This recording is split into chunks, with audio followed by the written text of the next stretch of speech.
शहरात गावठी डुकरांचा मुक्त संचार, रोगराईला आमंत्रण. नगर परिषद मात्र गप्प.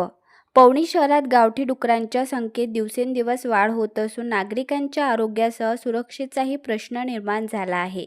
शहरातील विविध भागांमध्ये डुकरांचे कळप मुक्तपणे फिरताना दिसून येत आहे. सार्वजनिक रस्ते, बाजारपेठ, नाल्यांच्या परिसरात तसेच रहिवासी वस्त्यांमध्ये डुकरांचा वावर वाढल्याने नागरिकांमध्ये तीव्र नाराजी व्यक्त होत आहे. शहरातील उघड्या कचऱ्याच्या ढिगाऱ्यांमध्ये व सांडपाण्याच्या ठिकाणी ही डुकरे वावरत असल्याने विविध संसर्गजन्य आजाराचा धोका वाढला आहे. विशेषतः पावसाळ्याच्या पार्श्वभूमीवर डासांची उत्पत्ती, दुर्गंधी आणि स्वच्छतेमुळे रोगराई पसरण्याची भीती नागरिकांकडून व्यक्त केली जात आहे. लहान मुले, ज्येष्ठ नागरिक आणि दुचाकीस्वारांना या डुकरांमुळे अनेकदा त्रास सहन करावा लागत आहे. रस्त्यावर अचानक डुकरांचा कळप आल्याने अपघात होण्याची शक्यता देखील वाढली आहे.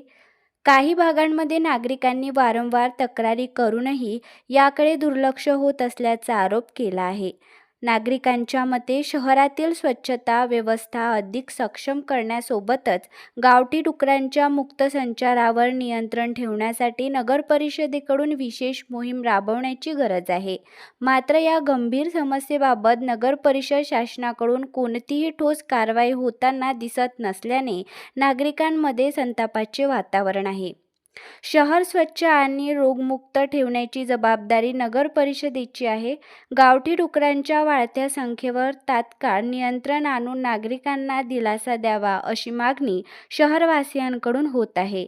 ब्युरो रिपोर्ट, बर्फातील ज्वाला न्यूज, पवनी, भंडारा.